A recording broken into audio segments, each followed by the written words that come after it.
Olá, sejam todos muito bem-vindos a mais uma edição, essa muito especial, do nosso podcast Vida, Otimismo e Propósito. Seu podcast para cuidar, inspirar e transformar vidas.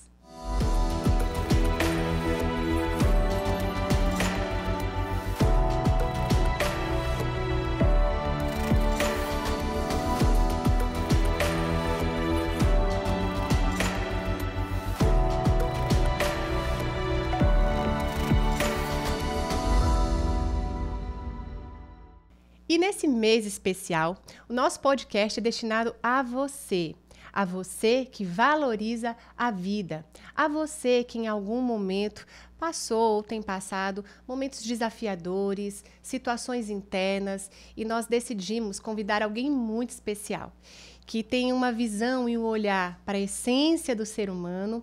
E olha, não é só o currículo, porque eu posso dizer aqui, ela que é especialista em suicidologia, trabalha nessa área há mais de 10 anos, é mestre, doutora em psicologia, supervisora clínica, psicóloga clínica aqui no Instituto VOP, mas tudo isso eu valorizo, gente, mas tudo isso, mais importante, mais lindo, é a essência que ela carrega, e eu me sinto muito honrada de ter aqui conosco nesse dia especial a doutora Selena. Seja muito bem-vinda, minha amiga, ao nosso podcast. É uma honra ter você aqui. Muito obrigada, Amanda. Eu agradeço a oportunidade, o convite de vir falar hoje aqui nesse espaço tão acessível para as pessoas de um tema tão necessário e importante nos tempos atuais, que é a valorização da vida. Então, sou eu que agradeço essa oportunidade. Enfim, esse momento chegou, né? Olha, a gente estava ensaiando esse momento há algum tempo e eu entendo que existe um momento propício para que a gente pudesse abordar essa temática aqui. E da maneira como a gente vai conduzir. Gente, eu aprendi muito do que eu sei. Eu devo à doutora Selena, para quem não sabe, ela foi minha professora na graduação e está aí lançando um curso maravilhoso destinado aos profissionais da saúde, aos alunos de psicologia, psiquiatras, psicólogos. Então, você, por favor, precisa fazer parte desse movimento em compreender não somente o sofrimento humano, mas o que tem levado nessa sociedade atual tantas pessoas a, de repente, não enxergarem a oportunidade de transformar um momento de dor intensa em algo que pode ser um fio, se agarrar a esse fio de esperança. Eu queria te perguntar, como é que você tem entendido esse movimento atual na sociedade? O que tem levado a essa... Como se fosse uma represa, eu vejo, sabe? A gente pode usar essa analogia, uma represa que deságua esse sofrimento tão coletivo, tão intenso, e a vida, ela se torna um lugar assim escuro, sem esperança. Como é que você entende isso dentro dessa perspectiva profissional e pessoal também, que não tem como separar, né? Exatamente, Amanda. Nosso movimento, né, com a divulgação e a organização desse curso é exatamente conscientizar e sensibilizar mais as pessoas acerca desses trabalhos de prevenção, para que todas as pessoas entendam que o suicídio é um problema social, é um problema de todos nós, e por isso todas as pessoas também podem fazer parte, se capacitar, fazer parte e assumir essa linha de frente nos trabalhos de prevenção. E uma das maneiras que a gente pode aprofundar a nossa reflexão sobre esse tema é entendendo como é que os psiquismos, como é que a gente se constrói e se organiza nos tempos atuais, na sociedade contemporânea. Que fatores são esses que desfavorecem a construção, por exemplo, de uma saúde mental? De alguma maneira, todos nós iremos ser impactados pelos padrões que regem essa sociedade contemporânea, né? Que não ajudam, muitas vezes, a essa manutenção da nossa saúde mental. Então, a gente precisa pensar criticamente sobre que modos de vida são esses e de que forma isso tem impactado a nossa maneira de ser e de perceber esse mundo. Por exemplo, a gente vive numa sociedade hoje onde existem padrões muito rígidos e que as pessoas acreditam que precisam se encaixar a qualquer custo dentro desses padrões para se sentirem bem, para se sentirem pertencentes. Sim. E, às vezes, o preço dessa acomodação é muito alto, né? É exatamente a saúde mental. E que padrões são esses, como você colocou, né? São padrões, por exemplo, que supervalorizam a beleza, a juventude, aquilo que é novo, dinâmico, produtivo. E tudo que não se encaixa, né, se enquadra dentro dessa caixinha, fica, de alguma maneira, num lugar de exclusão, num lugar de sofrimento emocional. É uma cultura que cultua muito o excesso. E tudo se torna descartável numa velocidade que nos assusta. Então, desde um celular que a gente compra, né, que em poucos meses já é lançado, por exemplo, uma nova versão, até o ser humano. Então, a gente vê essa mesma lógica sendo deslocada para o valor que a vida tem, para o valor que o ser humano tem. É só a gente analisar, por exemplo, o lugar da velhice na nossa sociedade. Então, muitas vezes é um lugar associado a sofrimento em razão disso, porque as pessoas acreditam que, assim como os objetos, o valor delas encontra-se definido nesse mesmo patamar, nesse mesmo padrão de coisificação do ser humano. Então, a gente precisa pensar criticamente sobre o que é saúde mental e de que maneira nós estamos cuidando disso. Cuidando e construindo essa consciência a partir do ambiente que a gente vive. Quer seja um ambiente em que os nossos filhos estão inseridos, em que a gente, quanto profissional da saúde, que abraça não só essa bandeira, mas esse movimento em prol da vida.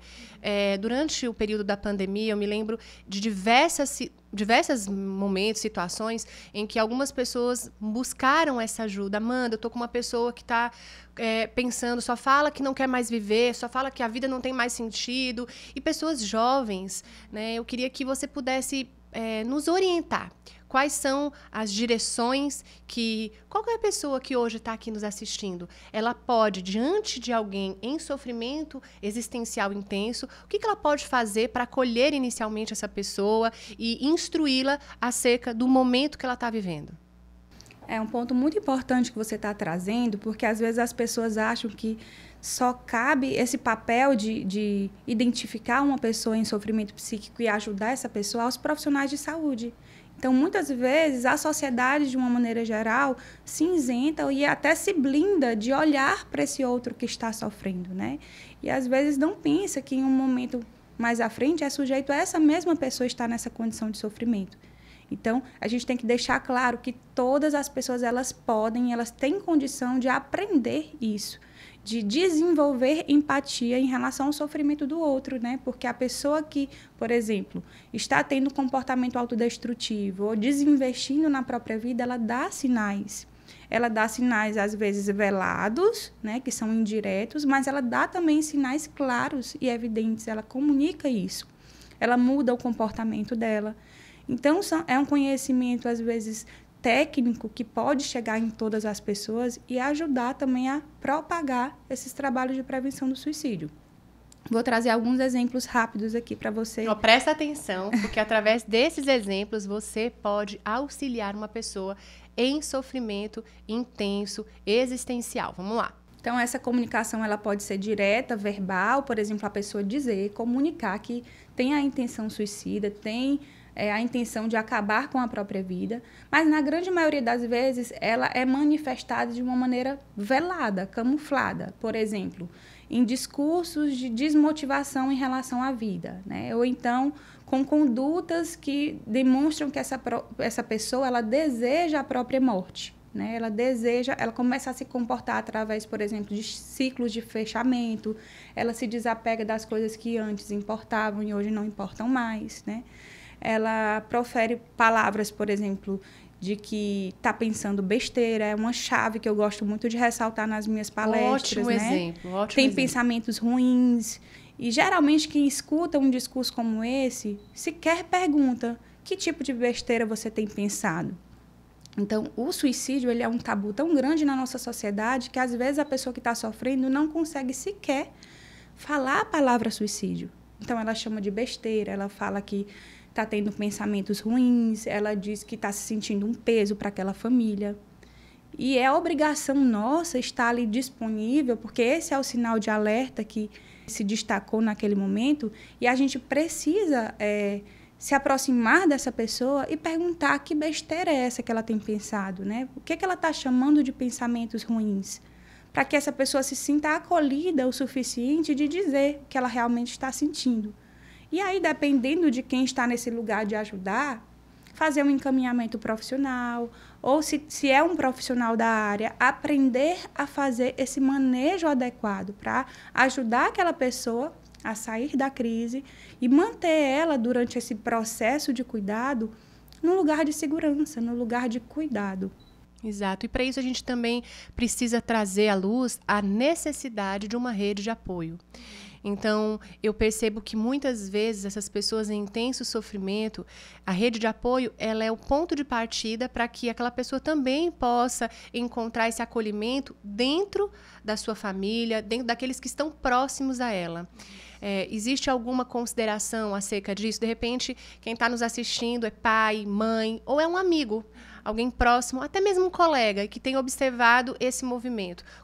Qual a importância da rede de apoio para que haja esse movimento de resgate, de esperança e de observação para uma intervenção pontual e encaminhamento a um profissional que possa auxiliar essa pessoa? A rede de apoio ela tem uma importância fundamental, né? Uma importância tão significativa que nós, profissionais, quando identificamos um paciente em crise, né, o primeiro movimento que a gente faz é acionar essa rede de apoio. É chamar as pessoas de convivência, de confiança da pessoa em sofrimento para nos ajudar nesse enfrentamento, para que nós sejamos ali uma ajuda estendida, né? O profissional ele não vai conseguir, por exemplo, fazer isso sozinho.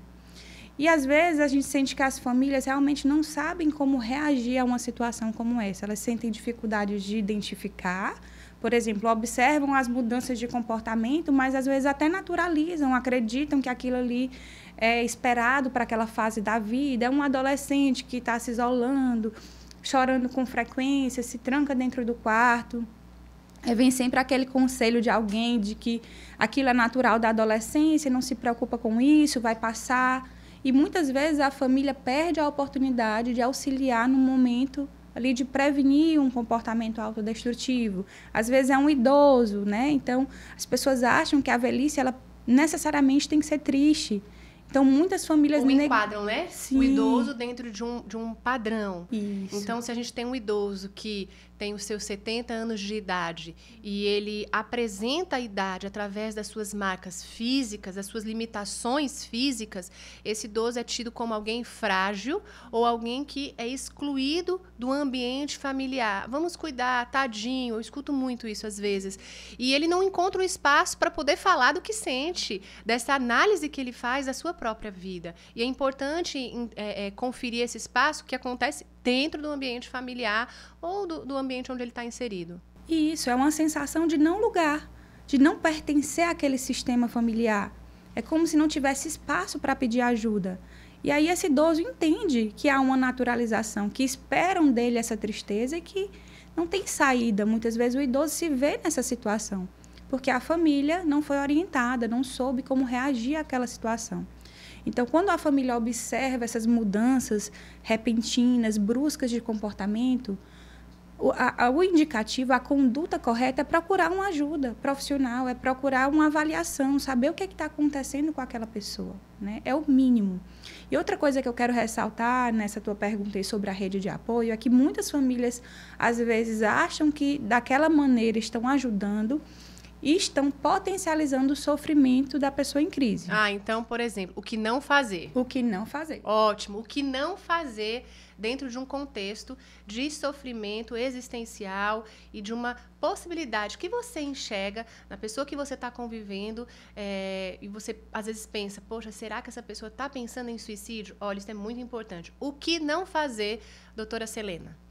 Tudo que simplifique essa temática. Tudo que traga para a ideia da questão do suicídio como algo simples de ser resolvido, né? Então, é uma motivação que está faltando, é um contato com alguma religião, desenvolver uma fé em Deus. Então, às vezes, a família ela quer trazer uma receita pronta, ela quer trazer uma resolução mágica ali que vai tirar aquela pessoa da situação de sofrimento. E a gente até compreende o movimento da família. Mas a gente vê quase que uma positividade tóxica nessa reação das pessoas que estão próximas, né? Então, quando se sabe que alguém está, por exemplo, desinvestindo na própria vida, pensando em cometer suicídio, sempre existem aquelas pessoas que vão se aproximar para dizer: olha, você não precisa estar passando por isso, você é uma mulher bonita, né? Muitas pessoas queriam ter a vida que você tem. Então, começam as comparações que são totalmente nocivas. Sofrimento mesmo é o de fulano, né? Você não tem motivos para reclamar. Isso tudo só aumenta o fardo da pessoa que está ali sofrendo naquele momento. Mas a gente sabe que a intenção desse familiar é motivar, ou então fazer julgamentos, dizer que aquela pessoa tem a cabeça fraca. Então é uma palavra que a gente escuta muito, né? Fulano sempre teve a cabeça fraca, ou a fé dele é pouca, isso é pouca aproximação com Deus. Então são julgamentos que, na realidade, tem uma boa intenção desse familiar de impulsionar essa pessoa a reagir, mas o que a gente vê na nossa experiência clínica é que isso amplia o sofrimento, isso banaliza a noção que a pessoa tem em relação ao próprio sentimento. Ela realmente começa a acreditar que ela está nesse lugar de fragilidade, que só ela vive aquilo, que aquele é um processo único acontecendo com ela. Isso é extremamente prejudicial, né? Tende a potencializar o desinvestimento na vida. Então, as famílias também precisam de orientação numa situação como essa.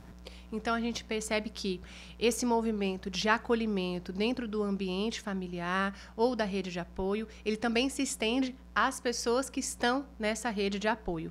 E a gente tem falado também sobre essa questão do idoso. Para você que não sabe, eu amo ler os artigos científicos que a doutora Selena tem. Inclusive, tem até um prêmio que eu sei, né, em pesquisa científica destinada aos idosos.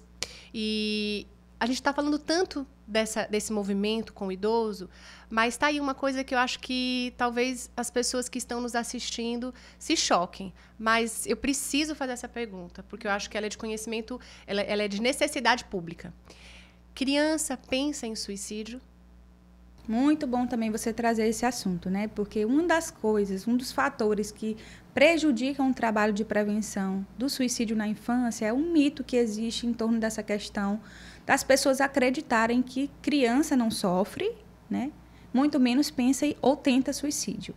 E o que as estatísticas têm mostrado, infelizmente, é o contrário, né? Infelizmente, tem se tornado cada vez mais frequente esse tipo de comportamento ainda na infância.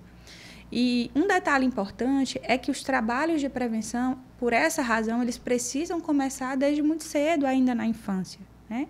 Não necessariamente trazendo a palavra suicídio ou prevenção do suicídio como eixo central desse trabalho de prevenção, mas fortalecendo essa criança para que ela aprenda, por exemplo, a reconhecer, a nomear as próprias emoções, a saber o que ela está sentindo, né? Porque é o primeiro passo para que ela consiga pedir ajuda. Eu acho que a grande motivação desse trabalho de valorização da vida ainda na infância é ensinar para essa criança que o sofrimento é natural da condição humana, que esse sofrimento ele pode ser cuidado e deve ser cuidado. Existe uma forma de buscar ajuda. E para que essa criança se sinta confiante o suficiente de ir em busca desse auxílio, de ir em busca dessa comunicação, ela saber que não está sozinha. As escolas, por exemplo, podem desenvolver esse trabalho, obviamente em casa também. Eu acho que a frente principal desse fortalecimento da criança são os pais. É a relação de confiança que essa criança constrói com esses pais, para que lá na frente, quando ela chegar na adolescência, que é uma fase assim, desafiadora, ela tenha esses pais e essa família como uma fonte de apoio. Para quando a dificuldade se apresentar, ela saber que tem com quem contar e que é possível pedir ajuda e que a saída e a resolução desses conflitos, ela existe. Existe uma luz no fim do túnel. Você, Amanda, pode ser a luz no fim do túnel de alguém, né? Para isso, a gente precisa acreditar que é possível. Ótimo. E é interessante porque falar sobre valorização da vida ganha uma repercussão muito grande no setembro, em razão do Setembro Amarelo. E a gente acaba colocando como se fosse num funil. Eu queria trazer 2 pontos aqui importantes. O primeiro deles é voltado ao despreparo que tantas vezes nós observamos dentro de um contexto acadêmico, dentro de um contexto social e dentro de um contexto nas intervenções realizadas por grupos, que talvez a intenção seja realmente positiva em ajudar, mas quando eu não tenho preparo para esse auxílio, é aquela história, mais atrapalha do que ajuda. Então, eu queria que você pudesse trazer algumas orientações para, de repente, as pessoas que estão pensando em realizar algum tipo de movimento exclusivamente nesse mês, porque a gente entende que não é o setembro, vida é janeiro, fevereiro, dezembro, vida é em todo momento, mas que estão pensando em fazer uma atuação, auxiliar nesse momento de Setembro Amarelo, e o que essas pessoas não devem fazer. É uma pergunta mais do que necessária, né? Eu digo assim que, geralmente, no mês de setembro, o meu celular sempre chegam solicitações nesse sentido. Eu acho prudente, né? As pessoas querendo, por exemplo, fazer algo em prol da prevenção do suicídio, mas se sentindo inseguras. E eu acho, assim, louvável as pessoas que buscam esse conhecimento. Mas a gente também vê um movimento muito negligente de algumas pessoas, apesar de movido por uma boa intenção, porque a gente reconhece que a pessoa está querendo ali colaborar, às vezes até por uma ingenuidade mesmo, ela se dispõe de uma maneira que talvez ela esteja abrindo uma porta que ela não pode dar ou prestar uma assistência, dependendo da demanda que aquilo vai desencadear. Deixa eu falar de uma maneira mais clara, né? Então, a gente vê um movimento muito frequente de algumas pessoas que querem fazer algo no Setembro Amarelo no sentido de se colocar à disposição. Acho que você já deve ter visto, Amanda. Então, a pessoa abre o Instagram e coloca lá uma mensagem. Nesse Setembro Amarelo, eu estou aqui à disposição. Quem quiser ter uma conversa, né, acolhedora, me procura no meu privado. Se colocando à disposição. É um gesto bonito, né, cheio de boa intenção. Mas a pessoa não sabe, por exemplo, onde ela está entrando, muitas vezes, né? Porque, assim, ela abre oportunidade de muitas pessoas, por exemplo, em situações de crises graves, buscarem ela e ela não saber, por exemplo, como manejar uma situação de crise. Até os profissionais que não possuem, por exemplo, uma capacitação específica nessa área, e a gente recebe muito isso na clínica, tem uma conduta equivocada na maneira como cuida do paciente em crise, porque é um cuidado muito específico, muito particular, exige uma capacitação além da formação base, né, do profissional de saúde. E as pessoas, às vezes, negligenciam isso. Então, é um alerta que a gente faz mesmo, né? Ações no Setembro Amarelo, elas devem sempre ir no sentido de divulgar rede de apoio, né? Divulgar onde buscar ajuda, divulgar que é possível encontrar ajuda. Eu acho que esse é o lembrete que a gente não pode deixar de fazer, né? Que existe saída, embora aquela pessoa naquele momento de dor não consiga perceber, a saída existe, é por aqui que se busca ajuda, é dessa maneira que a gente faz as coisas funcionarem, indo em busca, por exemplo, de políticas públicas para assistir esse problema, que é um problema grave de saúde pública, é um problema social, mas nunca ações nesse sentido de vamos pegar expor, por exemplo, as pessoas. A gente vê também ações nesse sentido, né? De exposição. Diante de um sofrimento humano para autopromoção. Que é um sensacionalismo, né? Exato. Que a gente tem que ter muito cuidado, principalmente na nossa profissão, na psicologia, isso é uma... E ele faz um efeito contrário, né? Ele polariza o sofrimento, ele polariza a questão do suicídio como algo banal, muitas vezes. E a gente precisa falar disso. E eu acho que a intenção, até mesmo do seu curso, em orientar as pessoas de forma técnica, porque existe... Levar informação, fazer essa informação chegar, né? Então, muita gente, nesse Setembro Amarelo, vai, por exemplo, dar uma palestra. E aí, esse conhecimento vai ajudar muito, né? A que esses erros, eles não se repitam, e que demandas que não podem ser fechadas naquele momento não sejam abertas. Isso é muito Inclusive, eu estava aqui importante. Olhando o Instagram do Instituto VOP e vi que no VOP Academy nós temos um e-book Prevenção ao Suicídio. Esse e-book ele também faz parte do curso. Eu queria que você falasse um pouquinho sobre como foi a elaboração do e-book, qual foi a intenção sobre esse e-book, como ele pode ajudar as pessoas e também o nosso curso, o curso de prevenção ao suicídio, orientando esses profissionais, tanto da psiquiatria, quanto da psicologia, quanto aqueles que ainda são discentes na graduação. Eu acredito que a informação, hoje nós temos muito acesso à informação. O que não significa dizer que essa informação ela gera um resultado. Então, quando a gente se dispõe a fazer algo em prol da construção desse profissional, do conteúdo que ele pode aplicar de uma maneira que traga resultados não só para o paciente, mas para a família, eu acho que é a partir dessa técnica, dessa instrução e dessa aplicação que a gente pode ajudar essa questão de saúde pública, como a questão do suicídio. Então, eu queria que você falasse um pouquinho sobre o e-book, sobre o curso, a quem se destina e qual o resultado que essa pessoa pode ter depois de ter tido o privilégio, viu, minha gente? Eu fui aluna C, privilégio de aprender com você. Então, uma das coisas assim que me motivou até essa divulgação maior do meu trabalho, né? Como você falou, eu já venho há mais de 10 anos trabalhando com valorização da vida, mas eu senti assim no meu coração que esse trabalho precisava chegar em mais pessoas. Foi o número de solicitações que eu recebo de ex-alunos, né, de colegas profissionais, se sentindo inseguros de trabalharem com essa demanda. Isso é uma solicitação muito comum. Às vezes até uma condição de desespero mesmo. Então, eu observei, alguns estudos mostram isso, né, que um medo muito frequente do profissional de saúde, especialmente do profissional de saúde mental, é se deparar com essa demanda.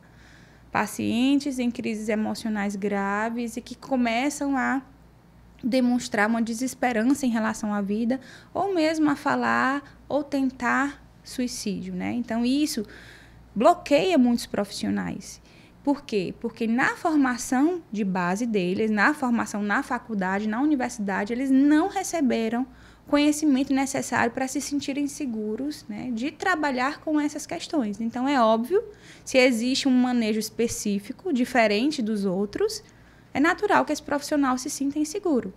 Então, o principal motivo que me fez ter essa iniciativa, tanto de produzir esse curso, que é um curso completo, mais sucinto, com uma linguagem acessível, né? E esse e-book também, que é, na realidade, um resumo por escrito do que a gente trabalha no curso, foi atender essas pessoas, foi conseguir fazer com que esse conhecimento chegasse a mais pessoas, esse conhecimento técnico que eles não viram na faculdade, né?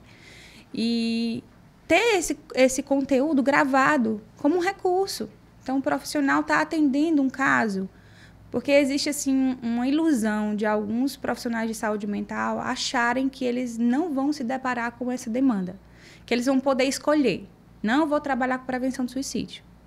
É o que eu costumo dizer para os meus alunos. Onde existe ser humano, vai existir essa demanda. Vai existir o sofrimento psíquico. Então, todos nós precisamos, em alguma medida, estarmos preparados, nem que seja para saber identificar e encaminhar para um colega. Se eu não aprendo a identificar o risco, eu negligencio a saúde mental e a vida daquela pessoa. Então, isso é uma questão muito séria. Todas as pessoas precisam se sentir convocadas para se capacitar e trabalhar pela prevenção do suicídio. Então, esse foi o start, foi ajudar esses profissionais a se sentirem mais seguros quando se depararem com essa demanda. E desconstruir a noção que, às vezes, a própria universidade colocou na cabeça do profissional de que ele tem a missão, de que ele tem a obrigatoriedade de salvar vidas. Acho que você já deve ter escutado isso em algum momento na sua formação, né? E ninguém pode ser responsabilizado, de uma maneira geral, pela vida do outro, pela manutenção da vida do outro. Eu lembro que era um dos meus maiores medos, né, enquanto acadêmica, era exatamente esse. E agora, se acontecer... Eu ainda falava assim, olha, e agora, se acontecer o pior, eu vou ser culpada. Sim. Então, acho que a gente pode conduzir agora para o finzinho do nosso bate-papo com essa frase, né? E agora, se acontecer o pior, eu vou ser culpada. Quantos profissionais não já viveram essa situação e carregam dentro de si esse sentimento de culpa, esse sentimento que muitas vezes se torna uma parede emocional para o exercício da profissão e acabam até abdicando, né, da psicologia, acabam abdicando do seu trabalho por uma uma construção de incapacidade frente a um desafio que não foi vencido. Queria que você deixasse um recado para essas pessoas nesse momento. Isso mesmo, Amanda, que é mais um movimento de simplificar algo que é extremamente complexo. Então, quando eu tento, por exemplo, responsabilizar o meu colega que perdeu um paciente por suicídio, eu estou simplificando esse fenômeno que é tão multifacetado, né? Essa palavrinha aí fica na cabeça da gente. É um fenômeno multifacetado. Que quer dizer o quê? Um processo construído ao longo da vida. Né? Da mesma forma que a gente constrói o nosso psiquismo, não é do dia para a noite. Há uma construção que recebe influência de normas sociais, de um tempo histórico, de uma cultura. E existe também uma subjetividade ali pulsando. Então, é por essa razão que não há um padrão, não há uma receita de bolo que eu possa passar para você e que você vai utilizar em todos os casos. Mas essa questão do profissional entender que ele não é responsável pela vida, e sim pela qualidade do serviço que ele oferta. Né? Então, se ele desenvolve um trabalho dentro dessa técnica que é necessária, respeitando os aspectos éticos e sendo empático com o paciente dele, porque isso é uma condição assim, sine qua non, é primordial, acreditar que essa pessoa que está ali na minha frente, que esse ser humano tem o potencial de superação, de superar dores que às vezes ele nem imaginava que iria passar. O profissional precisa, antes de tudo, acreditar nisso, acreditar que é possível e se capacitar, né? Conhecer essa técnica para que ele oferte um trabalho de qualidade e faça isso com segurança, sem sentir que está ali pressionado de perder um paciente. Eu acho que o pensamento não pode ser esse. Eu nunca entro para atender um paciente meu em crise com esse pensamento. Eu entro pensando, mais um dia, a gente venceu mais um dia. Hoje ele está melhor do que ontem. Ele voltou. Isso é indicativo de que dentro dele pulsa vida. Dentro dele, essa força vital ainda fala, ainda vibra. Se tem vida, há esperança, né? E a gente precisa acreditar nisso. Doutora Selena, muito obrigada pela tua participação. Eu fico aqui te escutando e para mim é uma aula, de verdade, uma aula para a vida. Não uma aula para Amanda, que é psicóloga, mas para Amanda. Porque todos nós, em algum momento da nossa trajetória, nos deparamos com momentos desafiadores. E talvez você esteja vivendo isso hoje. Setembro amarelo. Ficou tudo amarelo, em todo lugar que você olha tem a fitinha, né? E a intenção não é que seja uma lembrança para que você olhe e pense, poxa, eu estou aqui nesse mês e isso intensifique o seu sofrimento, mas a lembrança, o nosso desejo aqui é que você olhe para esse movimento e respire esperança, respire oportunidade de acreditar que, ainda que você esteja assim na pontinha de um abismo, existe alguém que pode te estender a mão e te ajudar a sair desse lugar. Doutora Selena, muito obrigada. Esse podcast aqui encaminha para várias pessoas, porque eu tenho certeza que ele está carregado de informação, ele está carregado de cuidado, de inspiração e pode, com certeza, trazer transformação para a sua vida. É isso, fique atento às nossas redes sociais. O curso da doutora Selena está aí no lançamento, vamos ter a Masterclass. Fala um pouquinho disso, sim, para encerrar sobre a Masterclass. A gente já ia esquecendo, né? Esquecendo, não. Tão natural que a gente não lembrou desse detalhe, né?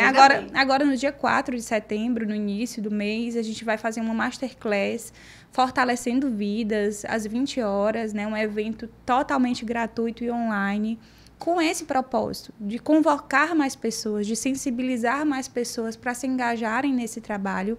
Então, é um momento onde eu vou entregar, assim, técnicas valiosas, pautadas na minha experiência clínica, em situações reais da vida, né? Para ajudar tanto estudantes como profissionais de saúde, como pessoas interessadas no tema de uma forma geral. Eu acho que é um momento para as pessoas darem o passo inicial nesse desenvolvimento, nessa capacitação. Então, como fazer inscrição para a Masterclass? Vai ser um momento bem legal. No Instagram do VOP, na bio do meu Instagram também. Fala o teu Instagram. O teu Instagram é doutora Selena Teixeira. Pronto. @ Instituto VOP, @ doutora Selena. Vamos estar juntos nessa Masterclass. E muito obrigada, foi muito especial. Coloque aqui o seu comentário, como esse podcast te ajudou. Encaminhe para outras pessoas, porque o nosso papel, às vezes, você pode ajudar levando essa informação àquelas pessoas que estão em sofrimento. É isso, muito obrigado. fica aqui o nosso podcast Vida, Otimismo e Propósito.